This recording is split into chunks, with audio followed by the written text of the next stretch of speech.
Hey guys, welcome back for part 2 on how to complete Star Fox for the Super Nintendo. Let's not waste any time. This is the boss for the first Venom level for Route 2, known as the Metal Smasher. The moment that this machine opens up, go after one of the two sections of this boss. Shoot it as much as possible. Throw a couple of Nova Bombs at it. It is possible to blow up one of the sections before the machine crushes you. If you can't manage to kill one of the sections before it starts to crush you, you have to use your brake with precise timing. Obviously I missed, and it can do a lot of damage to you. So if you can avoid being crushed, you shouldn't have any problems with this boss. For the second Venom level for Route 2, the boss is known as the Galactic Rider, and I hate to say it, but this boss is a complete joke. You have to wait until he opens his back hatch. Once he does that, shoot a well-placed Nova Bomb accompanied by a few well-placed laser shots, and this boss will go down incredibly quick. When fighting Andross on Route 2, just use the same strategy as before. You will need to use your brake command when he tries to suck you in order to prevent your ship from being swallowed. When you destroy his eyes for the first time and the Andross prism appears, it will be very unlikely that you'll be able to blow it up on your first try. Eventually the prism will float back and you'll have to fight the face again.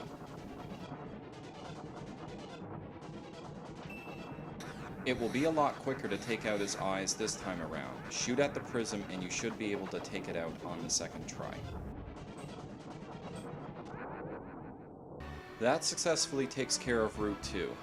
So let's see how I did with the levels of Route 2.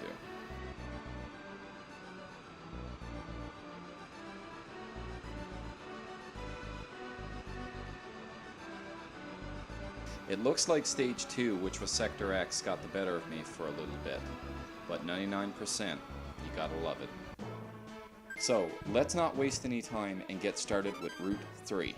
I just wanted to provide a fair warning that the difficulty dramatically increases with Route 3. You are probably going to die during some of the levels since we have more levels to go through. Just keep persevering through it and you'll eventually beat it. Goodbye.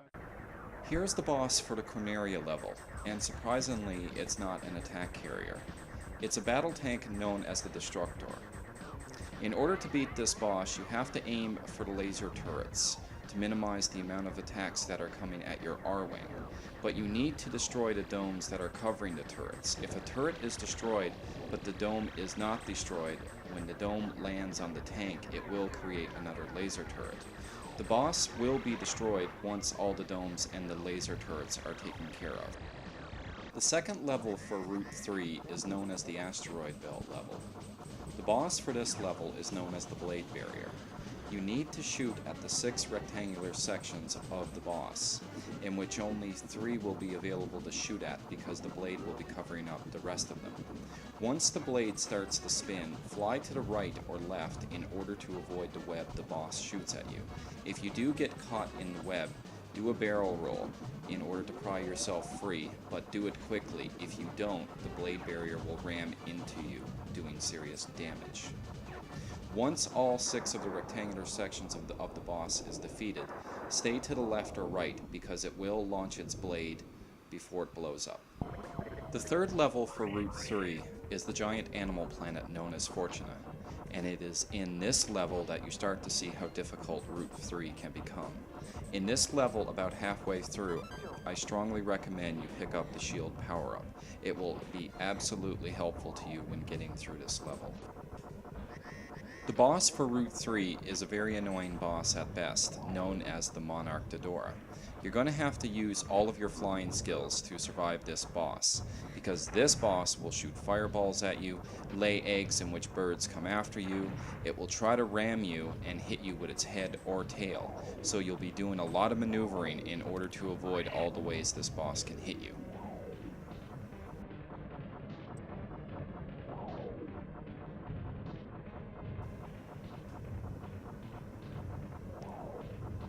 In order to defeat this boss, you need to shoot at its tail or head until its body turns orange. Once the dragon's body turns orange, shoot his midsection and you'll eventually do damage to this boss.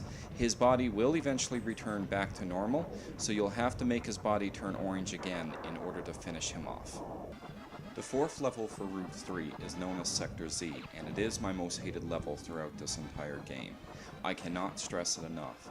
You absolutely need the shield power-up for this level. If you miss it, you're pretty much asking for a very quick death. The first half of this level is pretty easy, but if you want to know the real reason why I hate this level so much is shortly after you pick up the shield power-up, you get thrown into this section where all these invisible barriers come flying at you. You need to immediately get out of cockpit mode or else you'll have enemies raining down plasma blasts at you. I have never found a proper way of clearing this area without taking any damage. When you actually go through this area, just keep flying all over the place, and if you're lucky, you'll eventually survive through the area. With how hellish the Sector Z stage is, thankfully the boss for this stage is a boss we've already faced before, known as the Atomic Core. Use the same strategy as before when we fought this boss for the first time during the Space Armada stage. However, the first time you destroy the laser barriers, the Atomic Core will open up just for a short amount of time, and you might not be able to do enough damage to kill the boss. If you have, however, depleted about 75% of its life bar, when the core closes up again, just shoot a Nova Bomb at the boss, and it should deplete the remaining amount of its health bar. The fifth level for Route 3 is the planet Macbeth. The entire level will take place underground throughout the many tunnels of this planet. The boss for this level is known as the Spinning Core. I highly recommend going into this boss with at least one Nova Bomb. When the Spinning Core appears, shoot the 4 middle sections of this boss. Once all 4 sections are destroyed, the boss will open up.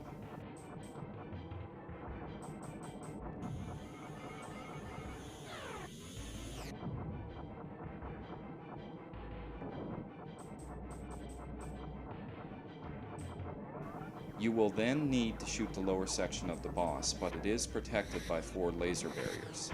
If the 4 laser barriers are covering the lower section of the boss, you won't be able to do any damage to it. Once the laser barriers are spread out, shoot the lower section. If you don't want to risk taking too much damage, just throw a Nova Bomb at the lower section and eventually the boss will go down.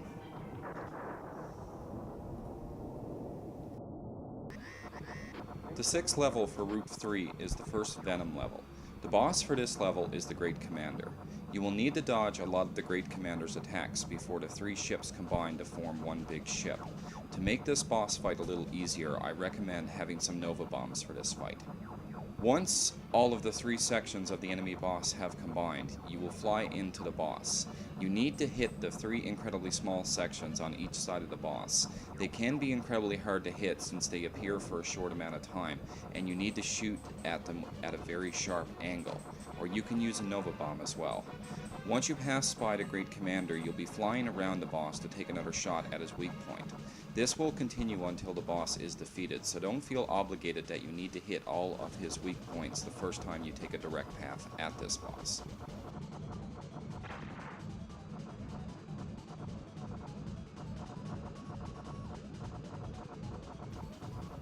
Once you actually destroy 3 of the 6 small sections, every time you fly into the boss, he will launch different attacks at you, which makes it that much harder to hit the remaining sections of this boss.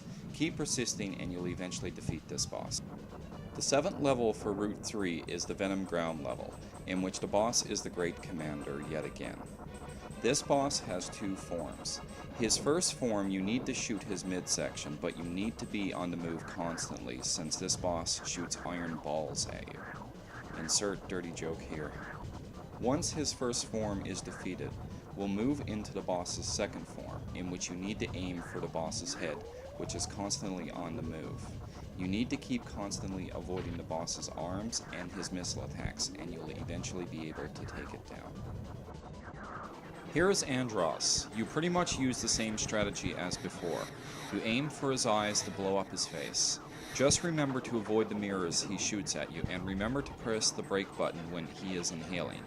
When his face is destroyed, you won't be able to take care of the Andros prism the first time you see it. Then the fight becomes a little different. Andros's face turns into a beast form, and besides his regular attack, he now shoots plasma blasts at you. Destroy the eyes as usual, then take out the prism for the final time.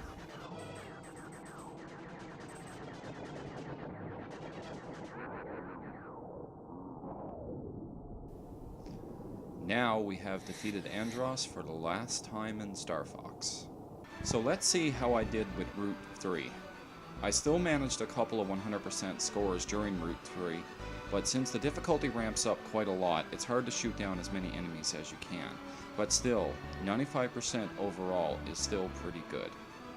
With all 3 routes done, there are only 2 more things you need to do to consider this game fully completed, and those 2 things are the secret areas in Star Fox.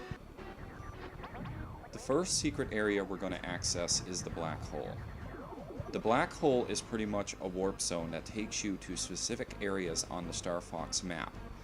In order to access the black hole, you need to go to the asteroid belt level in Route 1. When you get to the area with the spinning asteroid belt, wait until the spinning asteroid belt gets incredibly close to you, and then shoot the middle part. Do this with all 3 spinning asteroid belts. If you do it correctly, you'll see a laughing asteroid. Destroy the laughing asteroid, then fly into the black hole. In the black hole, it is pretty much a graveyard of ships. In this level, you have access to 3 warp rings. If you select the first warp ring, you'll be transported to Sector Y in Route 2. If you select the second warp ring, you'll be transported to Sector Z in Route 3. If you select the third warp ring, you'll be transported to the first Venom level in Route 1. If you don't choose any of the warp rings, the level will keep recycling until you actually choose a warp ring. So for the time being, let's select the first warp ring and get transported to Sector Y. The last secret area is known as the Lost Dimension. In order to access the Lost Dimension, you need to go to the asteroid belt level in Route 3. Early in the level, shoot at the second large asteroid. Blowing it up will release an egg in which a bird will fly at you. Fly into the bird and it will transport you into the Lost Dimension. The boss for the Lost Dimension is a slot machine. You need to shoot the handle to see what combination of symbols you can get. If you get a combination with an Andros symbol on it, the slot machine will attack you by sending missiles in your direction. If you get 3 of the same symbol, or cherries, the slot machine will release coins that will refill some of your health. In order to defeat the slot machine, you need to get 3 sevens, then the slot machine will go crazy and explode, and the credits will begin to roll.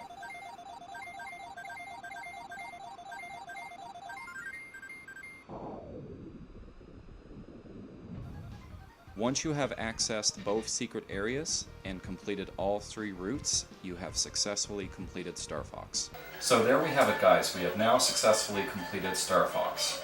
Star Fox can be a bit of a difficult game, especially when you're playing some of the levels in Route 3. To be honest, guys, as often as I play this game, some of those levels in Route 3 actually get the better of me from time to time. So if you end up playing this game for the first time, the best bit of advice I can give you is to keep trying and keep practicing. For me, it took a lot of practice and a lot of memorization to actually fully complete this game. And remember, the twin lasers and the twin blasters are your best friends, so try to pick up those power-ups as soon as you can, because it will help get you through the game that much easier.